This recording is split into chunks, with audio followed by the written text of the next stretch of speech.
नाहक किसी का खून करना, क्या ये जायज़ है? अ, सूरह अन-निसा में अल्लाह ताला फरमाते हैं कि जिसने किसी मोमिन को जानबूझकर कत्ल किया, तो इसकी सज़ा जहन्नुम है, जिसमें हमेशा रहेगा। इस पर अल्लाह का ग़ज़ब और लानत है और अल्लाह ने उसके लिए बड़ा अज़ाब तैयार कर रखा है। और हमारे माशरे में क्या होता है कि छोटी-छोटी बातों पे या छोटे-छोटे माली मामलात पर लोगों का कत्ल कर दिया जाता है। जैसे पिछले दिनों एक वाक़या चल रहा था कि एक रिक्शे वाले को सिर्फ़ ₹10 की खातिर कत्ल कर दिया गया। ये जो कत्ल है वो एक नाहक कत्ल है। और हक के साथ कत्ल क्या है? हक के साथ कत्ल ये है कि मुसलमान जो है वो उसने अपना दीन छोड़ दिया हो, तो आप मुर्तद हो गया हो वो। और कोई शादीशुदा जो है वो ज़ानी है और इसके अलावा जान के बदले जान जो है वो कत्ल की जाएगी। उसके अलावा जो है आप किसी का नाहक कत्ल नहीं कर सकते।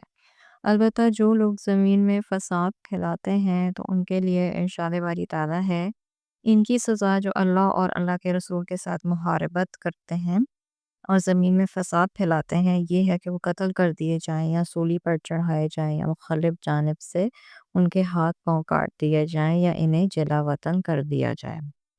इन सब वाजिबुल कत्ल लोगों की मैयतों को सज़ा के बाद ना तो गुस्ल दिया जाएगा, ना ही इनकी नमाज़ जनाज़ा पढ़ी जाएगी और ना मुसलमानों के कब्रिस्तान में इनको दफ़न किया जाएगा।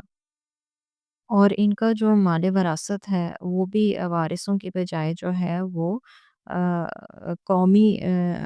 कौम के जो रफ़ाही काम हैं उनके अंदर खर्च किया जाएगा। जैसे मक्का शहर की हुर्मत है, इसी तरह हर इंसान की जान की हुर्मत है।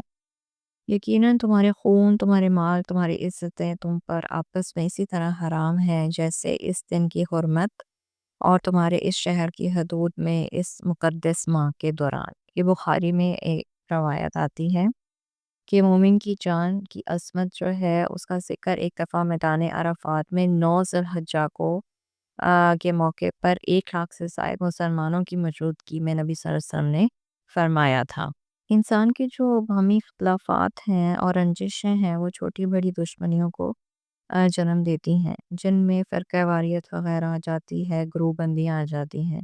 अगर क़ुव्वत बर्दाश्त कमज़ोर हो तो बाज़ औक़ात यही दुश्मनियाँ जो हैं वो कत्ल की सूरत इख्तियार कर जाती। लिहाज़ा अपने गुस्से को और अपने आपस की रंजिशों को दूर करने की कोशिश कीजिए।